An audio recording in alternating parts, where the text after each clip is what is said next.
الفرق ما بين التاء المفتوحة وما بين التاء المربوطة وما بين الهاء. تعالوا مع بعض نبسطها خالص بدون كلام كتير. يلا يلا يا مس.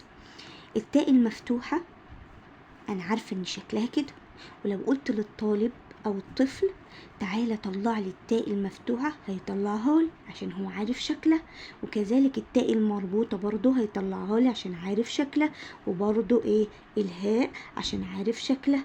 طب يا حبيبي لما اجي امليها لك هتكتبها لي انهي تاء؟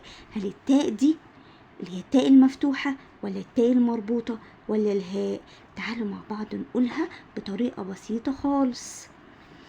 عندي التاء المفتوحة اما اجي انطقها عند الوقف. يعني ايه وقف؟ يعني لما تيجي لوحدها كلمة لوحدها كده وقف عندها.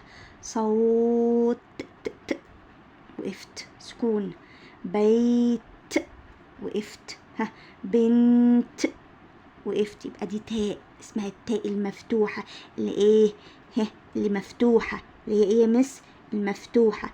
طيب يا مس لو انا وصلتها بكلمة، يعني ايه وصلتها؟ يعني واحد يجي يقول لك التاء اللي هي عند الوصل، يعني لما اجيب كلمة جنبها لما اجي اقول صوت العصفور، صوت العصفور، صوت العصفور، هل التاء اتغيرت؟ لا. عشان كده انا بقول لها انتي تاء قوية وثابتة في مكانك ما بتتغيري، سواء عند الوقف او سواء عند الوصل. يعني التاء يا مس سواء جت لوحدها او ما جتش لوحدها وجت جنبها كلمة تنطق تاء زي ما هي ما بتتغيرش، زي كلمة توت واقفة زي ما هي. طب لما اجي اقول بيت العائلة، بيت العائلة، هل هي اتغيرت يا مس؟ لا اتغيرت في الوقف ولا اتغيرت في الوصل. كده تمام؟ كده تمام يا مس. طب الهاء يا حبايبي كذلك صوتها هادي ما بيتغيرش سواء عند الوصل او سواء عند الوقف. قلت الوقف جاي لوحدها وجه، شوف صوتها هادي وحلو ازاي. مياه، صوتها هادي وحلو اهو. فواكه، يبقى ده دي الهاء. طب دي لما احط جنبها كلمة يعني عند الوصل هتنطق ايه يا مس؟ هل هتنطق تاء ولا هاء زي ما هي؟ هتنطق هاء زي ما هي، سواء جت في الوقف او سواء جت في الوصل بتنطق هاء زي ما هي. زي وجه القمر، هل اتغيرت؟ لا. مياه النهر، هل هي اتغيرت؟ لا.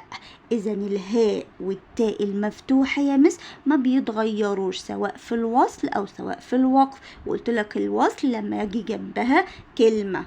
خلاص كده؟ خلاص يا مس. طيب التاء المربوطة، انا بقى بقول التاء المربوطة ده تاء ذكية ومخادعة وبتحب اللعب بالحركات. فهعمل ايه بقى عشان ابقى ذكي واذكى منها؟ انا لازم افرق ازاي ان انا اكتبها في الجملة. يا ترى هكتبها تاء مربوطة ولا التاء المفتوحة؟ تعالوا نشوف. التاء المربوطة لو جيت عند الوقف بتعمل ايه؟ بتعمل نفسها تعبانة، فبتعمل ايه؟ فاطمة. يبقى بتنطق ايه يا مس؟ قالك تيجي عند الوقف تنطق هاء وبتعمل نفسها ذكية علينا. فنقول لها لا، تعالي نجربك كده في الوصل، هل يا ترى هتطلعي التاء المفتوحة ولا التاء المربوطة؟ تعالي نشوف.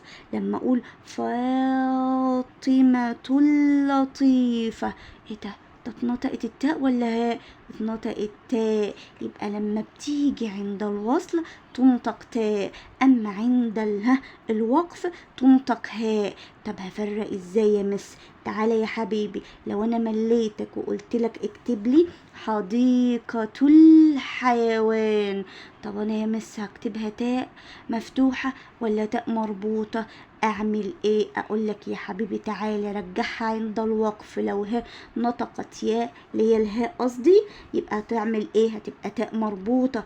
اما لو نطقت تاء يبقى هتعمل ايه يا مس؟ هكتبها تاء مفتوحة. حديقة. عملت ايه؟ نطقت ايه؟ اللي هي الهاء. اذا على طول هكتبها اللي فيها تاء مربوطة. يا رب اكون وصلت المعلومة وتكونوا فهمتها مني.